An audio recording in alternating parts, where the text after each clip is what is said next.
Elizabeth Warren's presidential announcement will honor a great moment in labor history. Los Angeles. The Democratic Party lately has been striving to portray itself as a bulwark for the American worker, but it hasn't done as much to place organized labor at the forefront of its platform. That may be about to change. Senior. Warren has made sure the connection isn't overlooked. Lawrence has a history. The woman worker needs bread, but she needs roses too. The location also allows her to make deeper points about the plight of American workers in the U.S. and global economies. Lawrence is very representative of where the nation has gone, says Eric Loomis, an expert in labor history at the University of Rhode Island, whose 2018 book aims to restore to American consciousness a labor movement that has been written out of the standard history textbooks. You have the story of. Loomis places the Bread and Roses strike at the dead center of his chronicle of American history.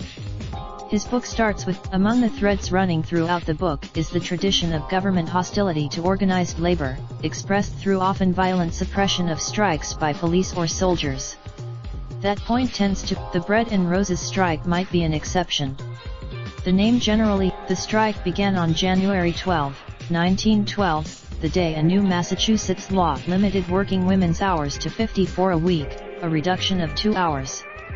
Mill owners in Lawrence was the quintessential New England mill town, employing a quintessentially mill town workforce of 40,000, mostly immigrants from Ireland and Southern and Eastern Europe, Loomis relates. Half the mill workers' strike promptly attracted organizers from the industrial workers of the world, or Wobblies, who helped solidify the movement and hoped it could be expanded into a mass strike. Among the Wobbly the government played its customary role of violence and suppression. Police deluged. The Wobblies managed to turn the strike into a popular cause. The strike attracted. When one evacuation was blocked by Lawrence police, who fomented a melee, the attack gained the attention of President William Howard Taft, who ordered an investigation. A congressional committee. Under the onslaught of negative publicity, the mill owners relented, awarding the workers a wage increase of up to 20% and overtime pay, Loomis writes. The strike leaders, but the solidarity so painstakingly promoted by the IWW did not last. Wobbly membership. The strike had won the workers some material gains, Loomis writes, but it left them no union to keep up the fight. That could serve as the moral of the story of American organized labor more generally.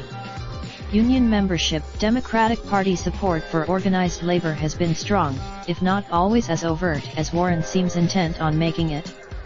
The Obama era. It's also true that unions have made recent gains in some white-collar sectors such as journalism, where relentless layoffs and the threat of more cost-cutting have prompted editorial staff to organize at newspapers and magazines such as the Los Angeles Times and digital news sites including HuffPost, The Intercept, Vox, and Salon.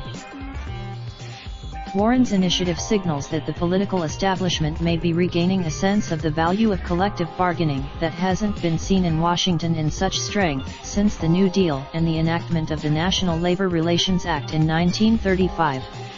That's important. Loomis also points to the success of teachers' strikes in Chicago, West Virginia and, most recently, Los Angeles, which retained popular support in part because their organizers linked the gains sought for teachers with the prospect of improved schoolroom conditions for pupils. The specter of union strikes are a mixed bag, Loomis told me. Sometimes by making her presidential announcement from the steps of a Lawrence Mill building, Elizabeth Warren seems to be linking her campaign to the idea that the key to restoring economic stability to the average worker's lives is to restore their ability to stand together. Raindrop, drop top, smoking, no cooking the hot bar. Fucking on your bitch, yeah, that.